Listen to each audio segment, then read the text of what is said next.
and Amicus Curiae Attorney General Githu Muigai and the Law Society of Kenya. The correct jurisprudence is that the Constitution and the law must be read harmoniously, together. The hearing proceeded without Justice Mohammed Ibrahim, who was taken ill. With the oral submissions done, it is now down to the judges with the Friday midnight deadline. With a ruling less than 75 hours away. Rita Tinina, KTN News.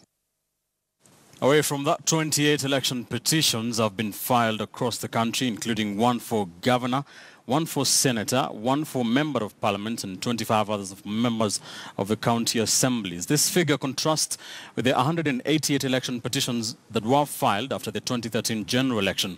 Our political affairs reporter Moremi Mwangi explains how the ongoing NASA presidential election petition could dictate the number of other petitions to be filed in the coming weeks.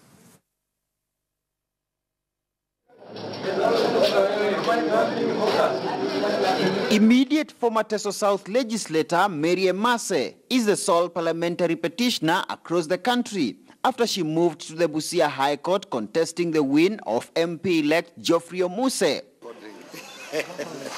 The only gubernatorial petitioner is outgoing Embu Senator Lenny Kivuti, who is challenging Governor Martin Wambora's re-election. Immediate former Kirinyaga Senator Daniel Karaba, who is contesting his defeat by independent candidate Charles Kibiru, is also the only senatorial petitioner. The other aggrieved parties being 25 petitioners challenging election of member of county assembly seats across the country, bringing the total number of electoral disputes before court to only 28, including the NASA presidential petition at the Supreme Court.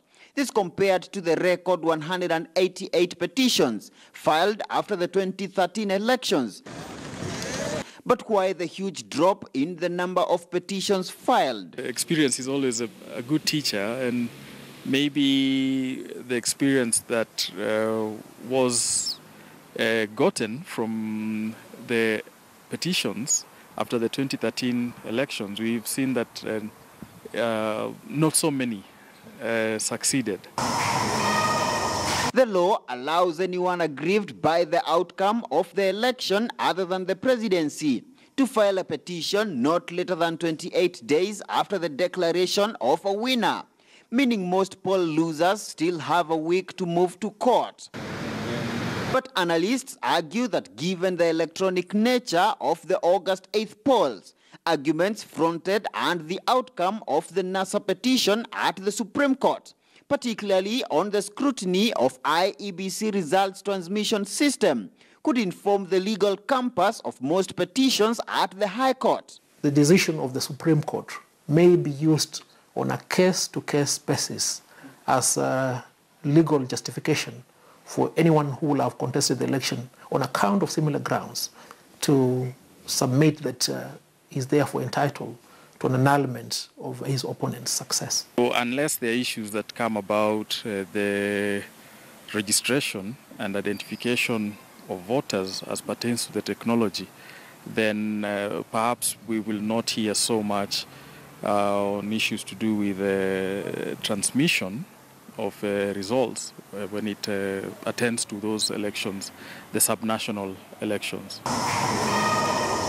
In 2013, the Supreme Court verdict rejecting the 900 pages affidavit of Raila Odinga, and which stressed the countdown of petition timelines from the date of declaration of winner, informed the strictness of most High Court benches, throwing out a number of election petitions for being time-barred, including that of Mombasa businessman Suleiman Shabal, challenging Governor Hassan Joho's election, while